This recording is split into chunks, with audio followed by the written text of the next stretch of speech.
Doctor ortho, अब दर्द भी घुटने टेकेगा।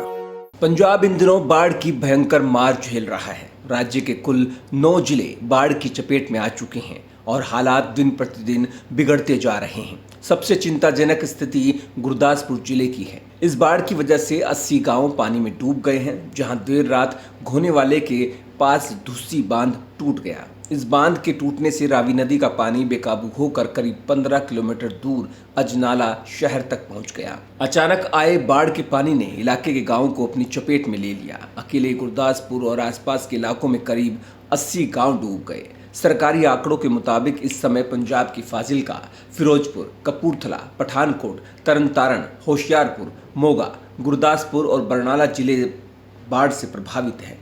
इन जिलों के कुल 118 गांव अब तक बाढ़ की चपेट में आ चुके हैं। घरों में पानी भरने से लोग बेघर हो गए। वहीं खेतों में खड़ी फसल बर्बाद हो रही है। धान, मक्का और सब्जियों की फसल पूरी तरह से डूब चुकी है।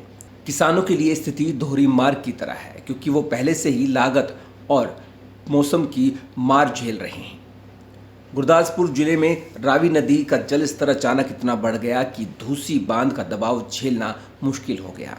बांध टूटने के बाद पानी तेजी से आसपास के गांवों में फैल गया। प्रशासन का कहना है कि हालातों को संभालने की पूरी कोशिश की जा रही है, लेकिन लगातार बारिश से राहत नहीं मिल पा रही। पानी की तेजी से फैलने के कारण कई गांवों के लोग अपना घर छोड़कर ऊंचाई वाली जगहों पर शरण ले रहे हैं। अजनाला शहर तक पानी पहुंचने से शहरी इलाकों में भी खतरा बढ़ गया है। राज्य सरकार ने तुरंत राहत एवं बचाव कार्य तेज करने के निर्देश दिए हैं। एनडीआरएफ की 11 टीमें कई जिलों में तैनात की गई है। इसके अलावा 4 जिलों में पठानकोट, होशियारपुर, रूपनगर और गुरदासपुर में सेना की टुकड़ियां भी तैनात की गई हैं। सेना और एनडीआरएफ की मदद से गांवों में लोगों को सुरक्षित निकाला जा रहा है। नावों और स्थायी राफ्ट की मदद से बुजुर्ग, महिलाएं और बच्चे सुरक्षित जगहों पर पहुंचाए जा रहे हैं। प्रभावित इलाकों में राहत शिविर लगाए गए, जहां लोगों को खाने पीने का सामान और स्थायी आश्रय दिया जा रहा है। मौसम विभाग के मुताबिक आज भी भारी बारिश का अलर्ट जारी किया गया है। पंजाब के कई इलाकों में सुबह से बारिश हो रही है, जिससे स्थिति और खराब हो गई। सुल्तानपुर लोधी में काली बेई नदी खतरे के निशान से ऊपर बह रही है। वहीं कपूरथला में भी ब्यास नदी का जलस्तर बढ़ने से खतरा मंडरा रहा है। कपूरथला के डिप्टी कमिश्नर ने लोगों से अपील की है कि वे तुरंत सुरक्षित स्थानों पर चले जाएं और प्रशासन के निर्देशों का पालन करें। बाढ़ से अब तक करोड़ों रुपए का नुकसान हो चुका है। किसानों की फसलें पूरी तरह से पानी में डूब गई। जिन इलाकों में धान की रोपाई हो चुकी थी, वहां पौधे पूरी तरह से नष्ट हो गए। वहीं सब्जियों की खेती करने वाले किसान भी पूरी तरह से प्रभावित हुए हैं। कई जगहों पर घरों की दीवारें गिर गई हैं और छोटे छोटे मकान पूरी तरह जलमग्न हो गए।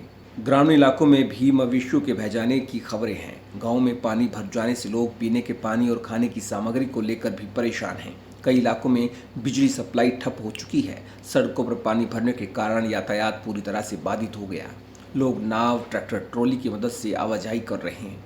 मुख्यमंत्री कार्यालय की ओर से जारी बयान में कहा गया कि बाढ़ प्रभावित जिलों में राहत कार्य को प्राथमिकता दी जा रही है। किसी भी नागरिक को अकेला नहीं छोड़ा जाएगा। प्रभावित लोगों को हर संभव मदद दी जाएगी। सरकार ने जिलों के डीसी और एसडीएम को आदेश दिया कि वे लगातार हालात पर नजर रखें और हर प्रभावित परिवार तक मदद पहुंचाए। हालांकि प्रशासन लगातार राहत कार्य में जुटा है। डॉक्टर ऑर्थो, अब दर्द भी घुटने टेकेगा।